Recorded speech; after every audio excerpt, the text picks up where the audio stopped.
Hi, Martin. How are Hello, you? hi, Jean-Michel. How are you? Fine, fine. Yes. Yeah. What is it in the background? The background is something quite special. It's a series of convex mirrors from an artist, and it's like so you have I don't know 100 or 80 little mirrors on a triptych.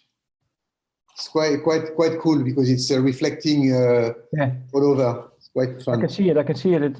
It's not one reflection, but it's Yeah, lots of different reflections. Yes, yeah. mirrors. Welcome to the other side. Thank you. When did you come up with that phrase? The phrase came quite naturally, and thank you for asking, because funnily enough, I did quite a lot of interviews. It's the first time that somebody is asking. Oh, So okay. thank you for asking. It's for me, I got the idea, of course, naturally with the pandemic and the end of the pandemic, when I say, okay, we should not giving up, but we should really try to hold on one sec. Louisa, vous pouvez arrêter un peu de faire du bruit? Merci. Yes, and then I said, okay, I really would like to explore a different way of sharing my music, because it was not possible to do any kind of gigs, and as we know, all over the world. And I was involved in VR for quite a while, and I said VR could be quite the ideal medium to work on, to try to send a message of hope for the new year. And Welcome to the Other Side came with the idea that is welcome to the other side of reality, of the real world and virtual world and real world, and also welcome to the other side of a new era, a new paradigm, because I think that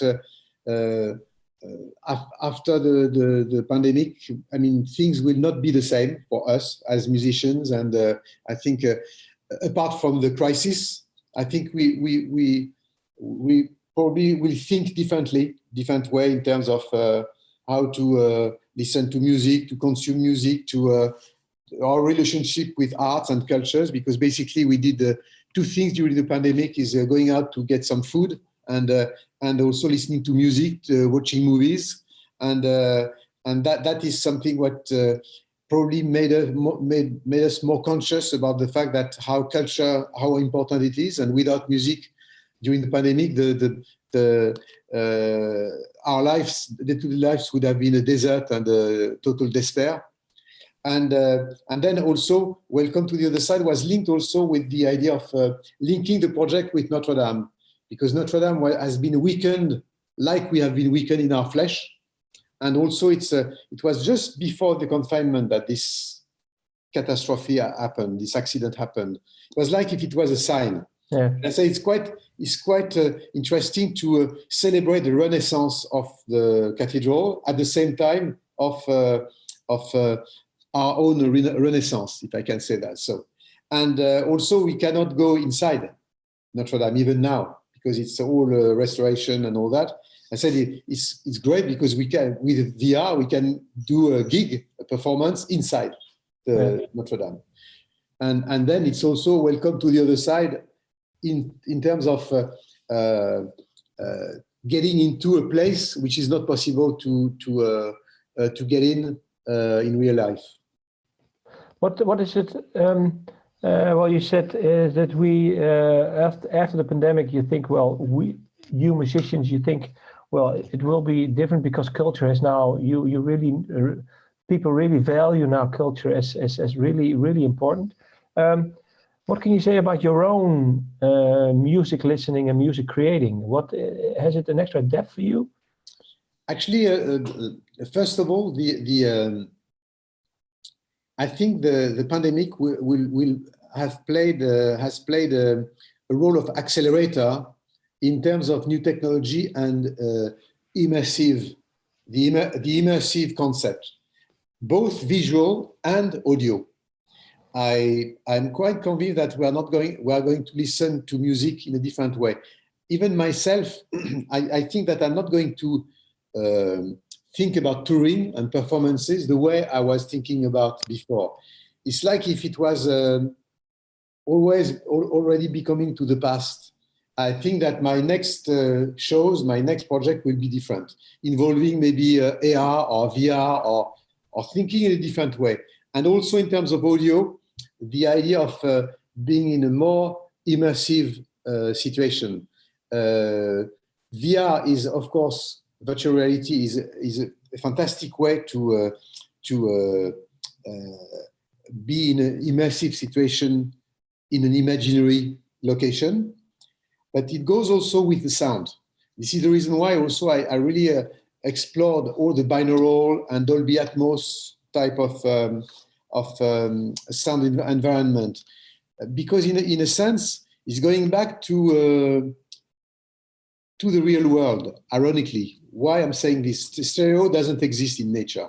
Stereo is a fake process created in the 1940s to create a sense of space by creating a shift between the left channel and the right channel.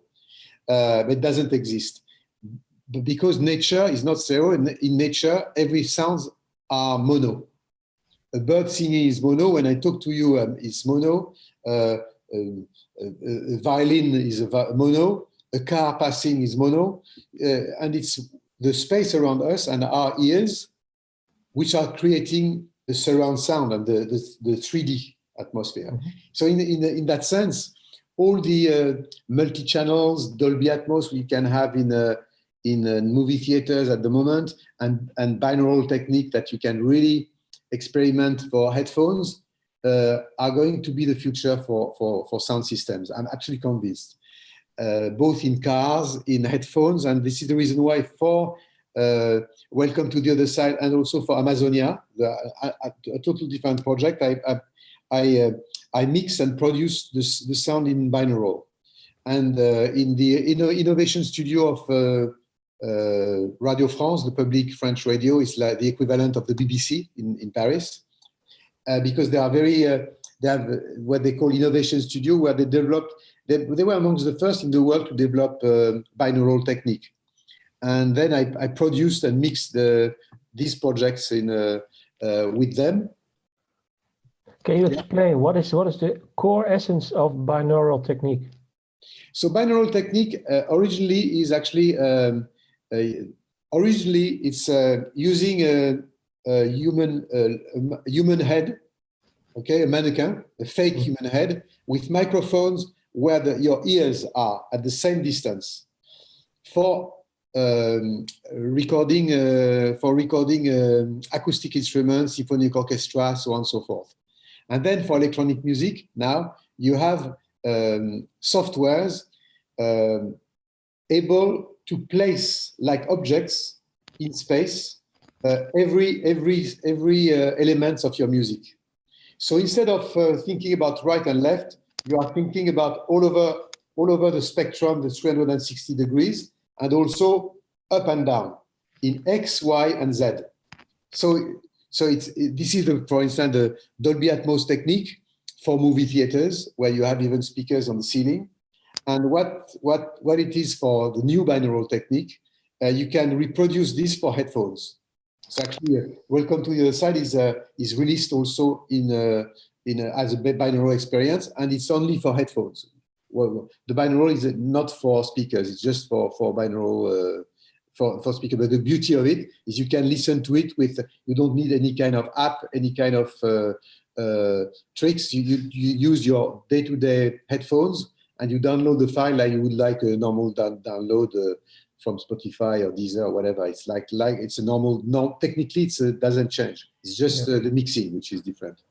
And the way of creating music, what do you think has brought the pandemic to the way of creating music for yourself, for example? Yeah, I think, of course, this technique is allowing to do things that you couldn't do before. And in terms of stage design, the scenography, the virtual reality also is allowing you to create things that you couldn't do in real life. And this is the reason why that VR for me, for audio and visual, is new mode of expression. That makes me think, like the cinema at the end of the 19th century, when at the beginning of cinema, it was projected in the circus, and they were projecting actors and things on the white wall. And lots of people from the theater were saying, oh yes, it's a curiosity, it's a magic trick, but it's not serious. These guys moving on the white wall, they're not actors. The real actor is somebody on stage in front of real audience. And then it became the art form, the major art form we know, and it didn't kill theater, it's even reinforced theater. Like television reinforced cinema, like even today, internet is reinforcing movies or cinema, same thing. So I think VR and XR, virtual reality, and all these techniques are actually not going to replace the festivals and the unique pleasure to be physically on a concert hall, but it's going to be something else, allowing to do things that you cannot do in real life. And this is the reason why it's an interesting new mode of expression that will generate a new young artists, new young musicians, and creators creating in a different way. Yeah, so for example, you could have in the near future, you could have a festival with multiple VR experience where actually people like you are actually performing at home, but the whole live show will be live. Yeah, I mean, you can imagine lots of different possibilities. Yeah. And you can mix actually, and actually the future of this would be probably augmented reality rather than VR.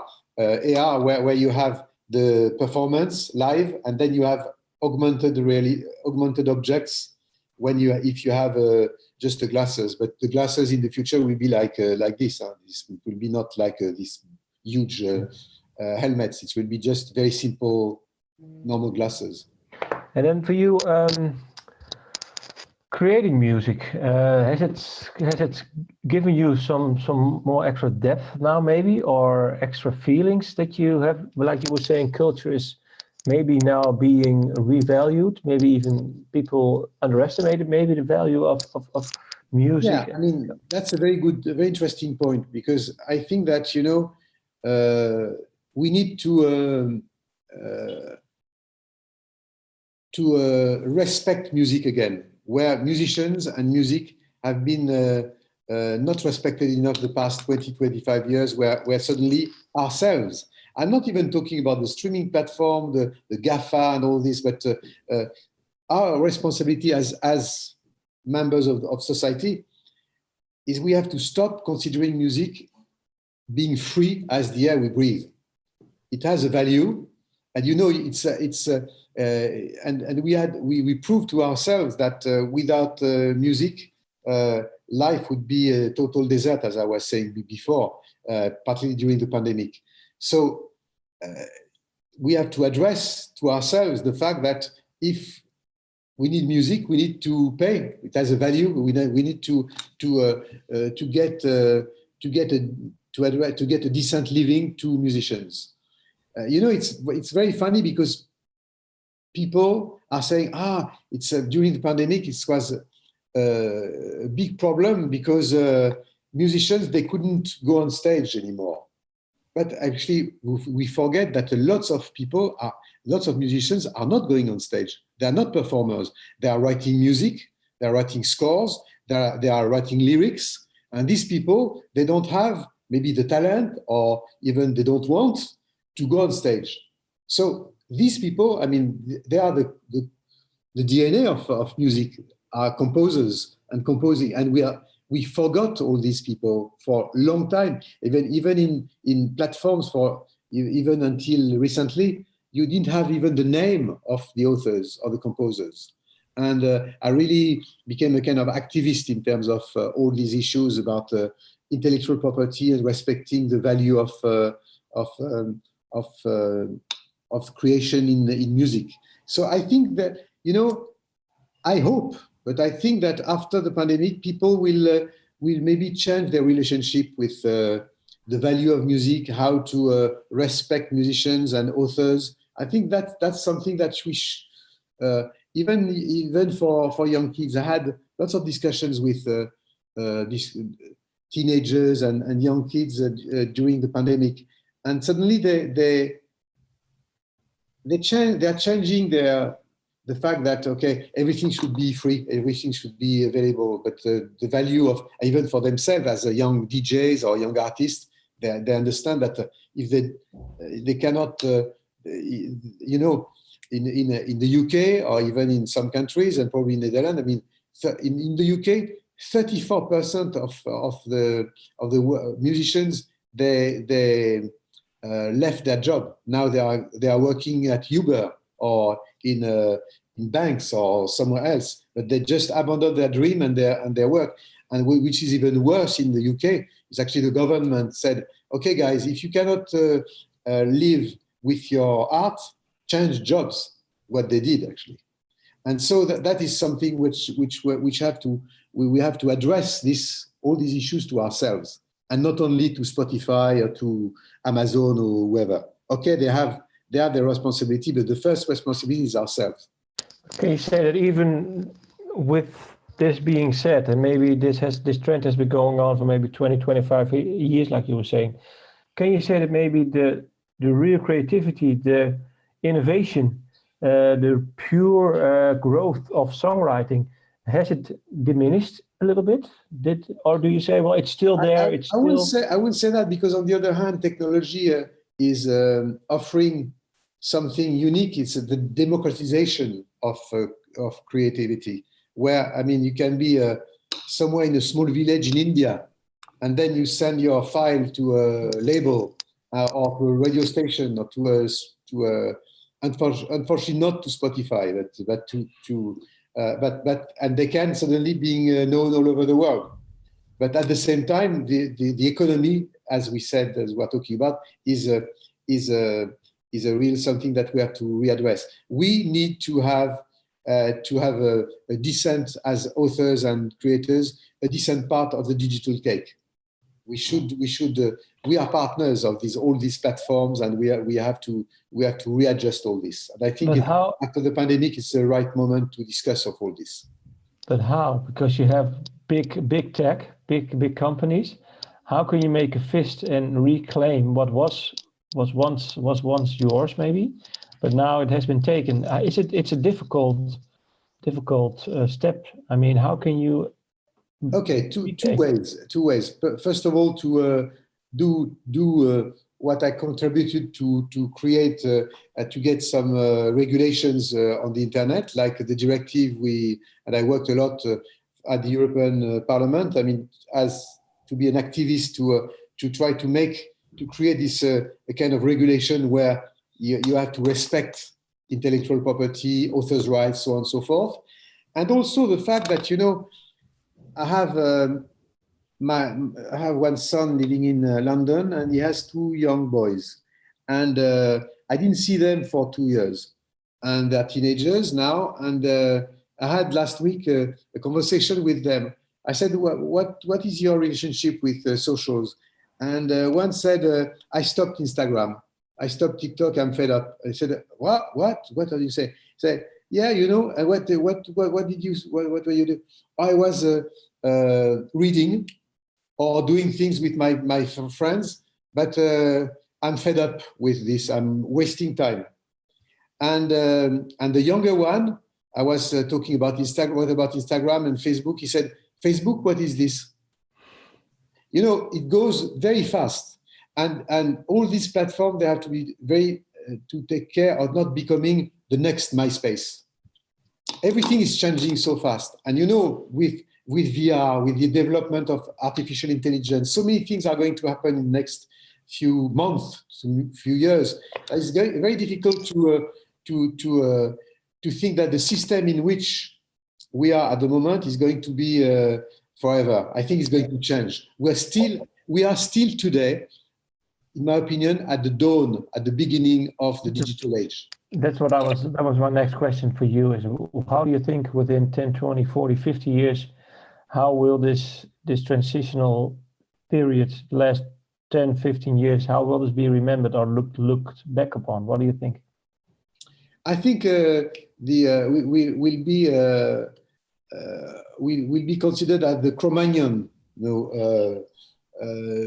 people of the digital age, of the dark age, or dinosaurs, where in 2 generations, 3 generations, they would say, "Do you remember? You realize that our ancestors, they were spending times to film their underwear or their breakfast, thinking it's interesting for the rest of the world." And it will be, I think, quite naive, thinking that it was quite a naive, innocent age and period.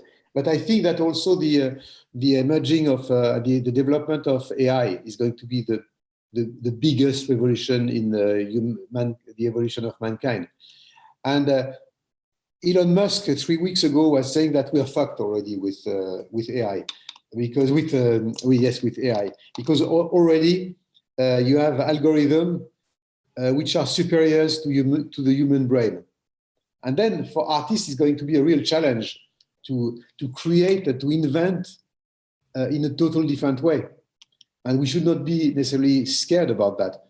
I think it's in the human mind to think that yesterday was better and tomorrow is going to be worse, which is not true. Otherwise, we won't be here talking to each other.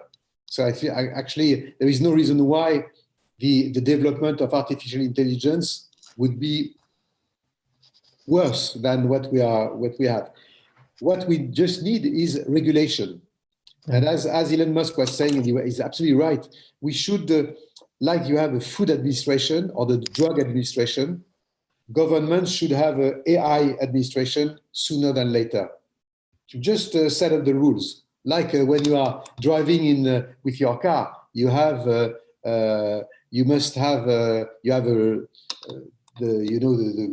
code where you are driving, the driving license, where you know that you have to follow certain rules. It should be the same for AI, I think. Yeah, it will be. I only have, Jean-Michel, I have a few minutes left, and I was thinking there's few people in your life, I think, that have been really important. I would like to read them out, and maybe you can say something what you learned from them. It's okay? Of course.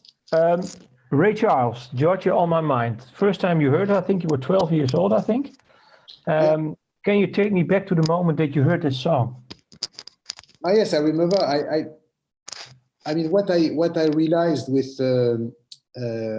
Ray Charles, I was not able to formulate it, to express it, because I was too young. But why it was the shock is actually I realized that music was not made about only about notes and solfeggio, but about feelings, sounds, and organic elements. And I think the fact that music music shouldn't be taught the way we are teaching music these days with the solfeggio and all that. I mean, it's like asking a child to read and write before speaking. Because music is made of sounds, music is made of emotions and feelings, and we have to educate children like this. And Ray Charles gave me this feeling, the fact that his music was, for me, before everything else, sounds like jazz can be, in a sense. This is the reason why that, which is quite strange, is jazz for me is quite close to electronic music, because it's sound design. And Ray Charles, for me, is the first sound designer of soul and rhythm and blues. Yeah. Pierre, forgive me my wrong pronunciation, I think, but Pierre Soulages. Pierre Soulages. Yeah. So he gave me it was an absolute shock. He gave me the desire to maybe becoming a painter instead of a musician, and the idea that approaching painting not to in a narrative content, but just dealing with material, dealing with elements and not with stories. And the last one, Really fascinating story. Your mother, what did she taught you? Because she was a French resistance. What did she teach you? Yeah, it's very funny you're talking about my mom now because 2 weeks ago I went to my hometown and her hometown in Lyon because Lyon gave the name of my mom for a street. Okay. And what she taught me a lot of things, but one thing she taught me is to not making confusion between ideology and people. Like, for instance, after the war, not mixing Nazis and German people, for instance. And that really gave me the idea that you should not, as an artist, boycott anybody and any country. This is the reason why in my life I went into so many different countries, and like recently in Saudi Arabia. I think we have to go where people have even less freedom than ourselves, because if we don't do it, it's like a double punishment for these people. If on top of the fact that they're not able to express themselves, they cannot have access to movies, to music, to books. I mean, it's we are then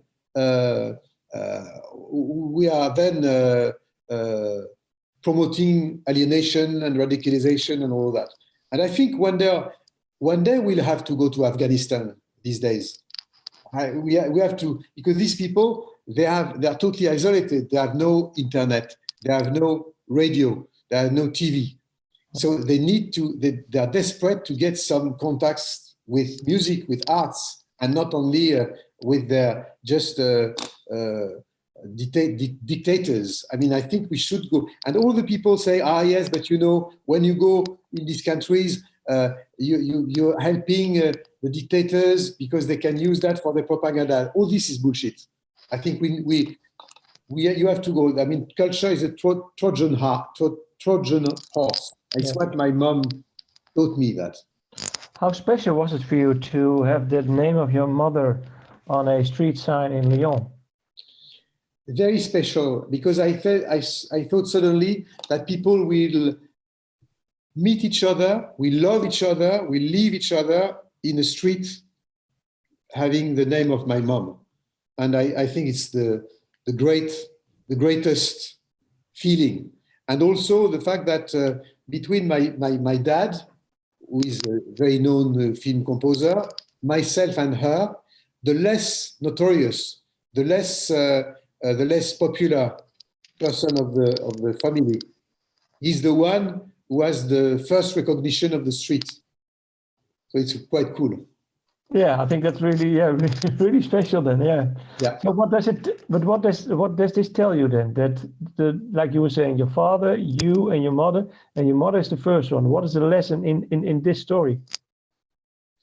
The lesson in this story is actually probably that